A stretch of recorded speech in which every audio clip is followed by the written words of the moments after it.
নমস্কাৰ স্বাগতম জনাইছো এটি নতুন ভিডিঅ'লৈ। আজিৰ ভিডিঅ'টি আপোনালোকৰ বাবে লৈ আহিছোঁ যে কেনেকৈ অতি কম খৰচতে অতি সহজতে আমি ধান খেতি কৰিব পাৰোঁ। এই ধান খেতিৰ বিভিন্ন পদ্ধতিসমূহৰ ভিতৰত আটাইতকৈ এটি কম খৰচী পদ্ধতি হৈছে ড্ৰাম চিটাৰ সহায়ত কৰা এটি পদ্ধতি। আহক আজি ভিডিঅ'টিত আমি চাওঁ কেনেকৈ ড্ৰাম চিটাৰ সহায়ত খেতি কৰা হয়। এইখিনিতে এটা কথা উল্লেখ কৰিব বিচাৰোঁ যে ভিডিঅ'টি নিৰ্মাণ ক্ষেত্ৰত আমাক সহায় কৰিছে বিশেষকৈ তিতাবৰ ধান গৱেষণা কেন্দ্ৰ।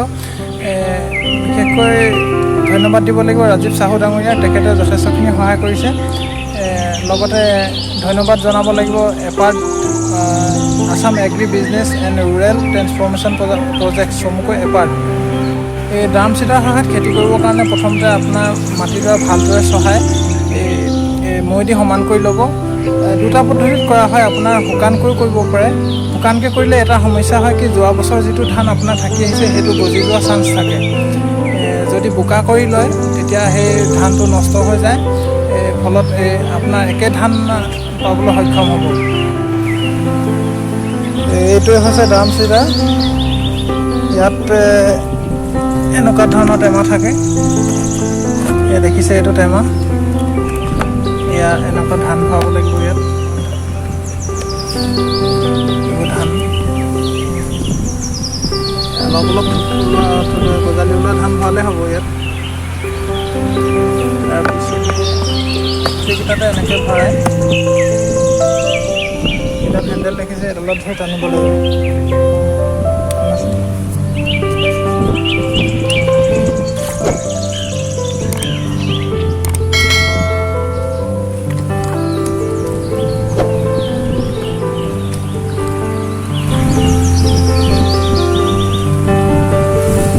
টানি গৈ থাকিলে ফুটাই ধান পৰি যাব শাৰী শাৰী গৈ।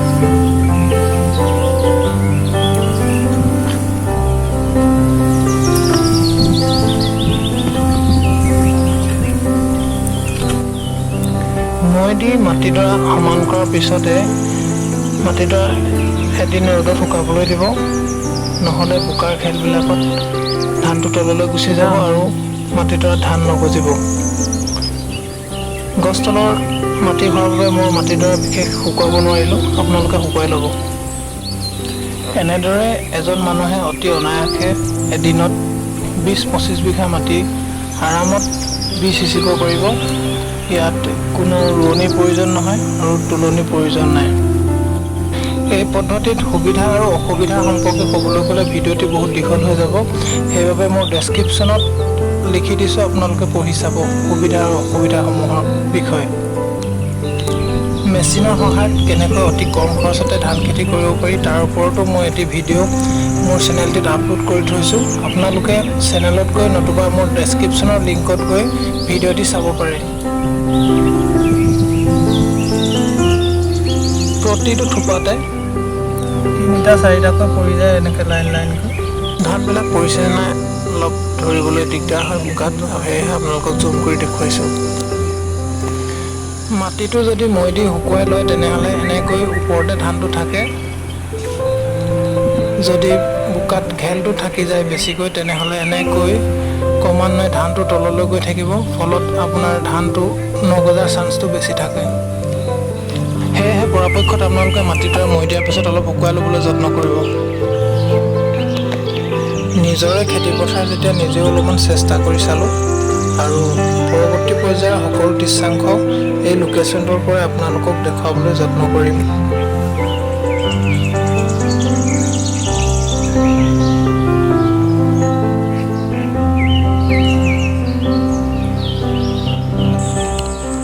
পাঁচটা দিনৰ পিছৰ দৃশ্য এয়া দেখিবলৈ পাইছে। ক'ৰবাত ক'ৰবাত গজিছে, দুপাত তিনিপাত হৈছে আৰু যিবিলাক ঘেলৰ তলত গুচি গ'ল সেয়া গজিবলৈ আৰম্ভ কৰিছে আৰু হয়তো ক'ৰবাত নগজিব।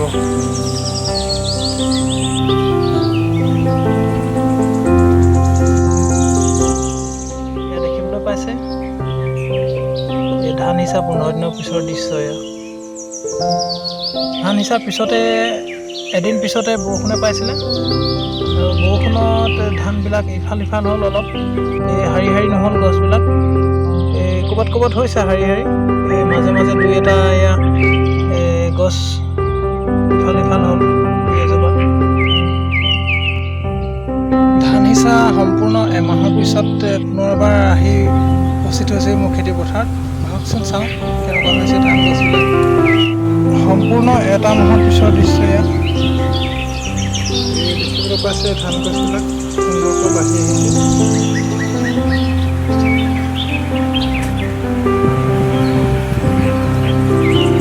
মাজৰ গছবিলাক ঘাপ খাইছে।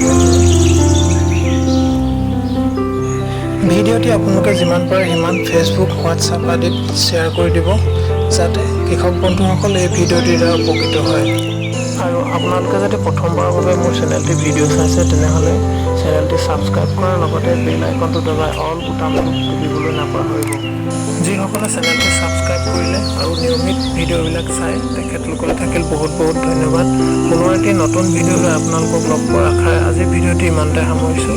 ধন্যবাদ। জয় আই অসম।